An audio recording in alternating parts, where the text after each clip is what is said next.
తెలుగు రాష్ట్రాల్లో వరి నారుమళ్లు పోసే పనులు కొనసాగుతున్నాయి.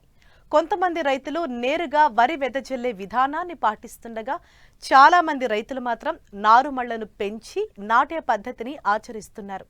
ప్రస్తుతం చాలా ప్రాంతాల్లో రైతులు నార్లు పోసుకున్నారు. మరికొంతమంది ఇప్పుడిప్పుడే పోస్తున్నారు.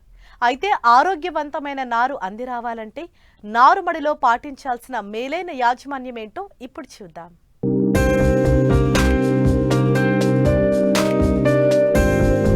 తెలుగు రాష్ట్రాల్లో వరి ప్రధాన పంట. దీనిని పలు వాతావరణ పరిస్థితులలో రైతులు సాగు చేస్తున్నారు. ప్రస్తుతం ఖరీఫ్ వరి సాగుకు రైతులు సిద్ధమయ్యారు. సాగునీటి వసతి ఉన్న రైతులు ఇప్పటికే చాలా వరకు వరి నారుమళ్లు పోసుకున్నారు. మంచి వర్షాల కోసం మిగతా రైతులు ఎదురు చూస్తున్నారు. అయితే నారు ఆరోగ్యంగా పెరిగి 25 నుండి 30 రోజుల్లో నాటుకు అందిరావాలంటే మేలైన యాజమాన్యం తప్పనిసరి అని సూచిస్తున్నారు కరీంనగర్ జిల్లా జమ్మికుంట కృషి విజ్ఞాన కేంద్రం శాస్త్రవేత్త విజయ. ప్రస్తుతం కనుక చూసుకున్నట్లయితే మన తెలంగాణలో ప్రధానంగా సాగు చేసే ఆహారధాన్య పంట వరి పంటలో కనుక చూసుకున్నట్లయితే ప్రస్తుతం రైతులు కొన్ని చోట్ల నీటి వసతి ఆధారంగా నార్లు పోసుకోవడం జరిగింది. మరి కొన్ని చోట్ల రైతులు వర్షాల కోసం ఎదురు చూస్తున్నారు. ఈ వర్షాలు వచ్చిన వెంటనే నార్లు పోసుకోవడానికి సిద్ధంగా ఉన్నారు. అయితే మనము ఇప్పుడున్న పరిస్థితులలో ఈ నారుమడిని తయారు చేసుకోవడానికి కొన్ని జాగ్రత్తలు కనుక చూసుకున్నట్లయితే సాధారణంగా ఒక ఎకరంలో మనము వరి నాటు వేసుకోవడానికి 2 గుంటల నారుమడి సరిపోతుంది.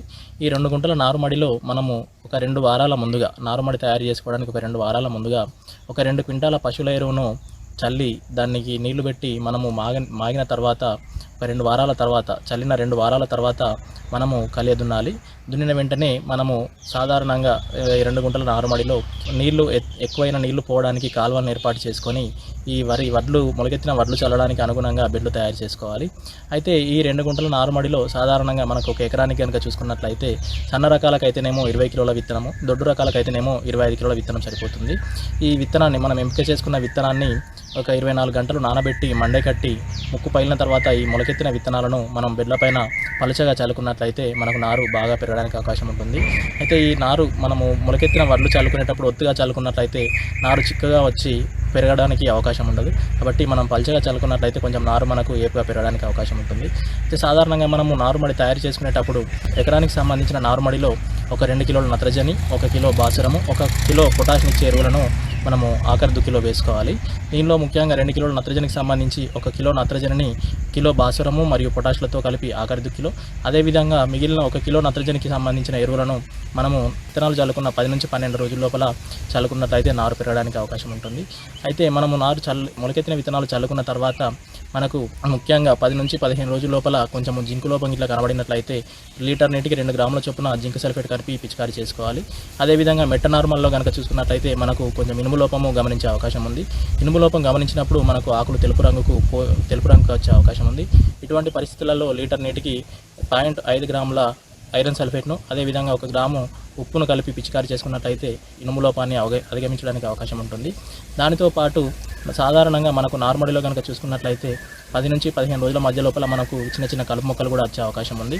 సాధారణంగా నార్మడిలో అన్ని రకాల కలుపును నివారించుకోవడానికి మనము 1 లీటర్ నీటికి 1.5 మిల్లీలీటర్ల బిస్పైరిబ్యాక్ సోడియంను కలిపి పిచికారీ చేసుకున్నట్లయితే నార్మడిలో వచ్చే అన్ని రకాల కలుపు నిర్మూలించుకోవడానికి అవకాశం ఉంటుంది.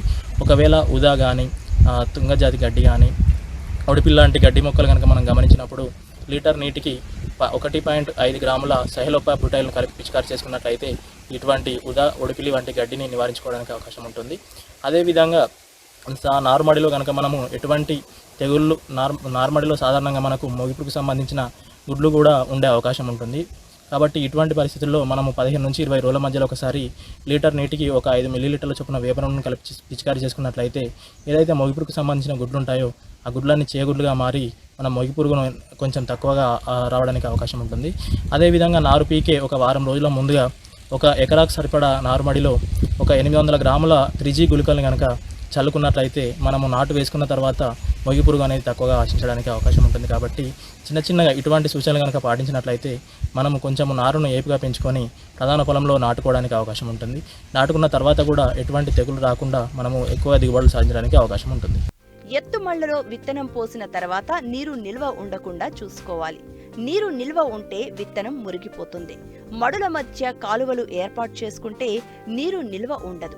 ఏ కారణం చేతనైనా పోషకాలను సకాలంలో అందించని రైతాంగం పిచికారీ రూపంలో అందిస్తే మంచిది.